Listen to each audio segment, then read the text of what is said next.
बिस्मिल्लाहिर्रहमानिर्रहीम। अस्सलाम वालेकुम students, welcome to view study with Iman. Students, conflict management HRM 624 का लेसन नंबर हमारा 13 है, इंटरेस्ट एनालिसिस पार्ट 1। ठीक है, तो सबसे पहले कोटेशन दी हुई है, the shortest and best way to make your fortune is to let people see clearly that is in their best interest to promote yours. ठीक है, जो सबसे इनके अपनी किस्मत को बनाने का एक सबसे शॉर्टेस्ट यानी आसान और जो अच्छा तरीका है ना, वो ये है कि उन लोगों को जो है ना वो आप क्लियरली देखें जो आपको प्रमोट करना चाहते हैं। ठीक है, तो अब ये भी देखते हैं कि भाई उनका जो है ना वो आपको प्रमोट करने में क्या इंटरेस्ट है। तो ये किसने कहा था? ले ब्यूरी ने। इंटरेस्ट क्या होता है? इंटरेस्ट एक्चुअली होता है क्या? इंटरेस्ट में भी defined as a sense of concern with and curiosity about someone something. अब क्या होता है कि इंटरेस्ट में जैसे कोई बंदा है ना, उसको किसी चीज़ के बारे में क्यूरियोसिटी होती है। ठीक है, कोई मसले मसाइल होते हैं। ठीक है, तो उसमें क्या होता है जब इंटरेस्ट किसी चीज़ के बारे में, ठीक है, आपका कोई कंसर्न होता है। ठीक है, आप उसमें जो है ना वो समझने इंटरफेयर करते हैं, तो कोई ना कोई आपका इंटरेस्ट में शामिल होता है, तो उसको जो है ना वो इंटरेस्ट कहते हैं। The motivation that individuals have during a conflict. ठीक है, अब जैसे इंडिविजुअल्स होते हैं, उनको कॉन्फ्लिक्ट के दौरान जो उनको मोटिवेट किया जाता है, वो किस वजह से?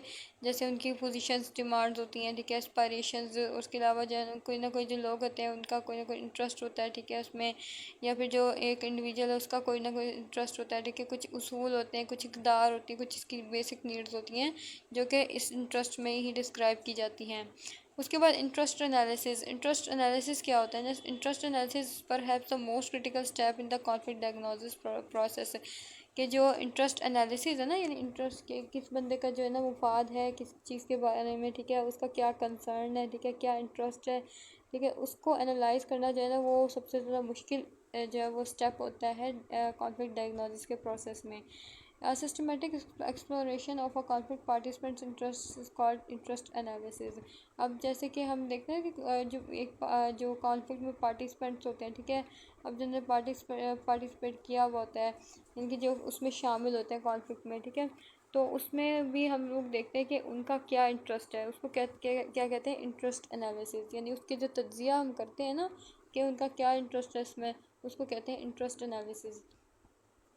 ना यहाँ पे ब्रीफली बताया मुख्तसरन। Interest analysis is the development of an accurate and complete understanding of each conflict participant positions aspiration interest. यानी कि जो इंटरेस्ट एनालिसिस होता है ना, उसको क्यों डेवलप किया गया? इसलिए कि जो कॉन्फ्लिक्ट के पार्टिसिपेंट्स हैं ना, ठीक है, उनके बारे में उनकी क्या पोजीशन है, उनकी क्या एस्पायरेशन है, क्या इंटरेस्ट है, उनके क्या नीड्स हैं, उनकी क्या वैल्यूज़, क्या इक़दार है। ठीक है, इंटरपर्सनल कॉन्फ्लिक्ट में जो वो इसके अंदर इतना ज़्यादा जो है वो इंटरेस्ट ले रहे हैं, तो उसको क्या कहते हैं? Interest analysis. ठीक है, यानी पूरी तरह से जो है ना उसके उनके इंटरेस्ट के बारे में पता लगाना।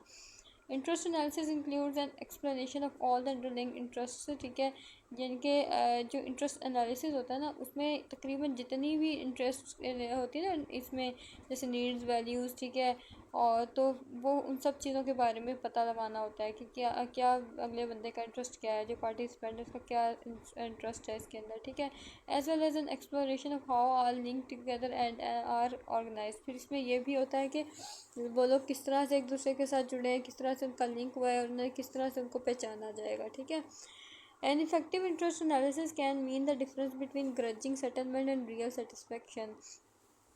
जब सबसे ज़्यादा इंटरेस्ट एनालिसिस जो है ना वो जो इफ़ेक्टिव होता है ना, उसका मतलब ये हो सकता है कि जैसे कि ग्रजिंग सेटलमेंट होता है ना, बदगुमानी। ग्रजिंग को कहते हैं बदगुमानी। ठीक है, जो बदगुमानी जो है ना वो ख़त्म करवाना। ठीक है, और रियल जो है सेटिस्फेक्शन, इसके दरमियान में जो डिफरेंस होता है ना, तो वो सबसे ज़्यादा इफेक्टिव इंटरेस्ट एनालिसिस होता है। Interest motivate people. अब जो इंटरेस्ट मोटिवेट पीपल है, they are the silent movers behind the position people take. ठीक है ना, एक तो ये होते हैं कि ये जो है ना साइलेंट मूवर्स होते हैं। ठीक है, उस लोगों के पीछे होते हैं। ठीक है, your position is something you have decided upon your interest. ठीक है, अब आपकी जो भी पोजीशन है ना वो क्या डिसाइड करेगी? आपका इंटरेस्ट डिसाइड करेगी। So interest is something but cause someone to decide something. तो जो इंटरेस्ट है ना वो क्या होता है कि किस वजह से जो है ना किसी ने किसी के बारे में फ़ैसला किया, ये क्या वजह थी, यानी कोई ना कोई इसका इंटरेस्ट तो होगा ना। उसके बाद एनालाइजिंग योर इंटरेस्ट। अब अपने इंटरेस्ट को किस तरह से एनालाइज किया जाए? When you are involve in an interpersonal conflict, कभी आप ऐसा हो सकता है कि एक इंटरपर्सनल कॉन्फ्लिक्ट में इन्वॉल्व होते हैं। Your thought processes are often clouded और diverted by strong emotions and stress, ठीक है। तो आपका ये प्रोसेस, यानी आपका ये ख्याल होता है कि आप जो है ना वो किसी तरह के जो है ना वो स्ट्रॉन्ग इमोशंस और स्ट्रेस के साथ जो है ना उसमें शामिल है। People caught up in a conflict often focus on the line they have drawn in the sand their positions and on beating the other disputant rather than on getting what is best for them. अब जो लोग हैं ना वो क्या करते हैं, जो कॉन्फ्लिक्ट उनका ये फोकस होता है, लोगों की लाइन्स पे फोकस होता है, ठीक है। तो वो क्या करते हैं, उनको जो है ना वो पकड़ने की कोशिश करते हैं, ठीक है, पकड़ लेते हैं, ठीक है, कि अब इस बंदे की जो है ना वो पोजीशन क्या है, ठीक है, और वो क्यों जो है वो दूसरे डिस्प्यूटेंट को बीट कर रहा है, ठीक है।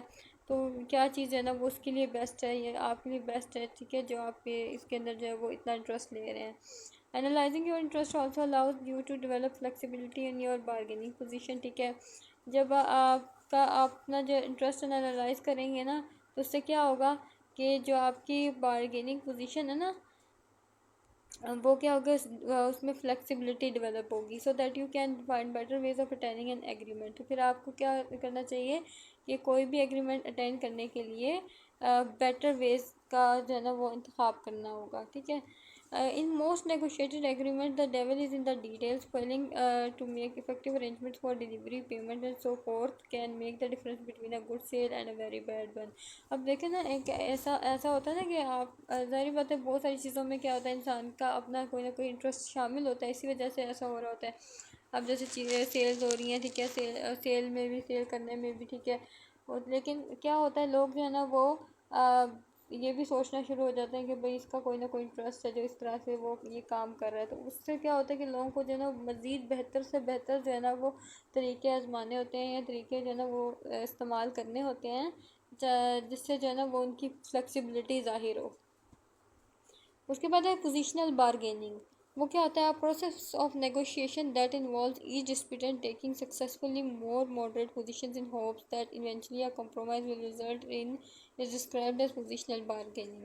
ये जो है ना नेगोशिएशन का प्रोसेस होता है, मुज़ाकरात का, जिसमें एक जो डिस्प्यूटेंट है ना वो क्या होता है उसमें शामिल होता है, ठीक है, और वो जो है ना वो बहुत मतलब मॉडरेट पोजीशन पे सक्सेसफुली हर चीज़ को ले रहा होता है वो। और जो है ना उसके जो ख्यालात होते हैं, ठीक है, वो ये सोचता है कि जो भी रिज़ल्ट आएगा ना तो वो क्या होगा, कंप्रोमाइज़ होगा। तो वो पोजिशनल बारगेनिंग होती है। Negative consequences of positional bargaining. अब पोजिशनल बारगेनिंग के नेगेटिव कंसिक्वेंसेस क्या होते हैं? There are 3 negative consequences of positional bargaining. Becoming locked into position psychology, ठीक है। एक तो ये होता है कि जो पोजीशन साइकोलॉजिकली जो पोजीशन होती है ना इसकी, वो लॉक हो जाती है regardless of weather a better option is available, ठीक है, बजाय इसके जो है ना वो उसके लिए बेहतर ऑप्शन जो है वो अवेलेबल हो। Becoming blinded to issues unrelated to your position, ठीक है, कुछ ऐसे इशूज़ मसाइल निकलते हैं जो कि आपके पोजीशन से अनरिलेटेड होते हैं। Seeing the other disputant as the enemy leading to an unnecessary impasse and additional spin off conflict. जो दूसरा डिस्प्यूटेंट है ना, ठीक है, वो जो है ना आपको एक एनिमी के तौर पे देखता है, ठीक है, जब आप कोई गैर ज़रूरी चीज़ है वो आगे उसके रखते हैं, ठीक है। Advantages of knowing your teams interest. अब आप जब अपने टीम के इंटरेस्ट को जानते हैं तो उसका क्या फ़ायदा होता है?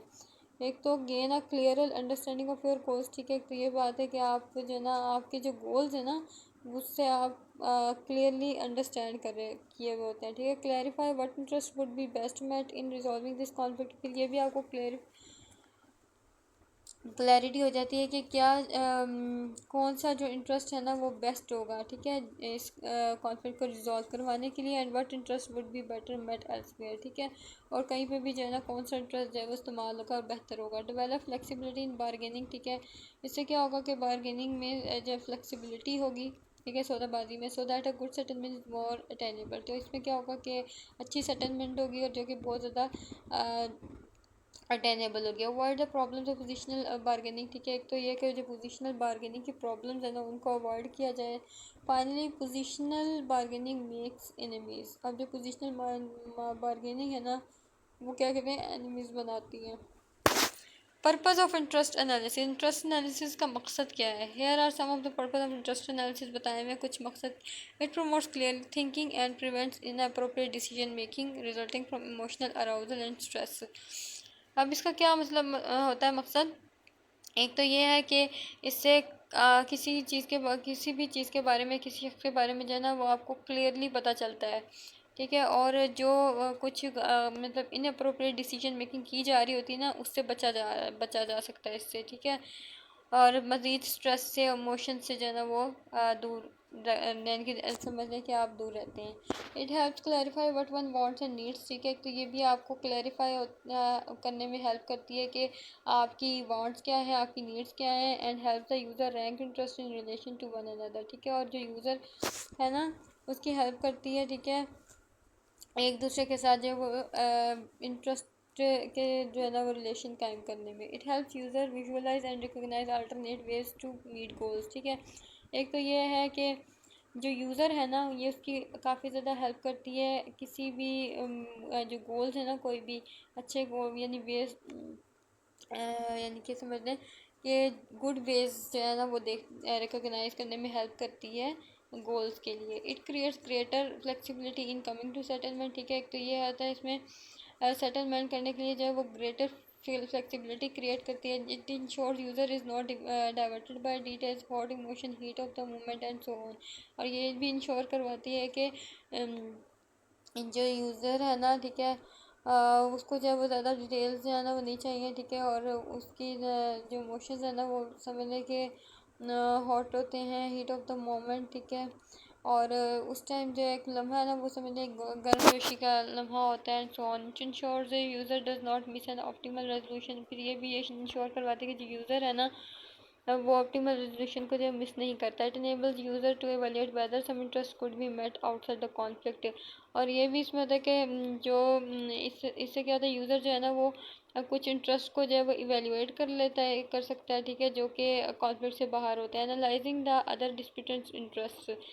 अब अदर डिस्प्यूटेंट्स इंटरेस्ट को किस तरह से एनालाइज किया जाए? Analysing one's own interest and those of one's principal, ठीक है। एक तो ये है कि आप अपने सबसे पहले तो अपने इंटरेस्ट जो है उसको एनालाइज कर लिया, ठीक है।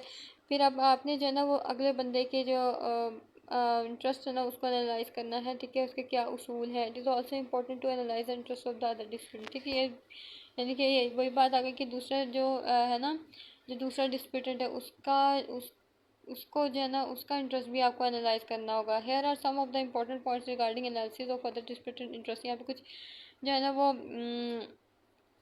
पॉइंट्स बताए हुए जो कि दूसरे जो डिस्प्यूटेंट इंटरेस्ट के बारे में है। Greater likelihood of settlement on optimal terms, ठीक है।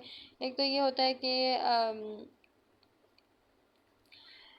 कुछ ऑप्टिमल टर्म्स को इस्तेमाल करते हुए जो सेटलमेंट करवाई जाती है। Ability to appeal to other disputants desires while meeting your own goals, ठीक है। एक तो ये एबिलिटी होना होती है कि जो दूसरा डिस्प्यूटेंट है ना उसकी जो डिज़ायर्स है ना वो आपकी गोल से मिलती हैं। Avoid settling for less than you could get, ठीक है ना। एक तो जो है ना ऐसी सेटलमेंट से जो है वो अवॉइड करें जो कि आपको जो है ना वो समझने आप उसको हासिल नहीं कर सकते हैं। Minimizing the likelihood of settlement sabotage by appealing to the other disputant interest, ठीक है। एक तो ये है कि कुछ कम से कम जो है ना वो इस तरह की सेटलमेंट करें जो कि जो दूसरे डिस्प्यूटेंट के इंटरेस्ट के मुताबिक हो, ठीक है। अवॉइड पोजिशनल बार्गेनिंग से इसमें आपको अवॉइड करना होगा। इफ क्वेश्चन बिकम नेसेसरी, अगर क्वेश्चन जो है वो ज़रूरी होता है तो allows one two design more effective pressure. तो उससे क्या होगा कि आपको अलाउ होगा कि आप जो है ना वो इफ़ेक्टिवली प्रेशर कर सकते हैं, ठीक है, अलाउ कर सकते हैं। तो यहाँ पे हमारा लेक्चर था एंड हो गया है इंटरेस्ट एनालिसिस पार्ट 1 का। इंशाल्लाह नेक्स्ट पार्ट में भी हम लोग करेंगे, ठीक है। तो अल्लाह हाफ़िज़।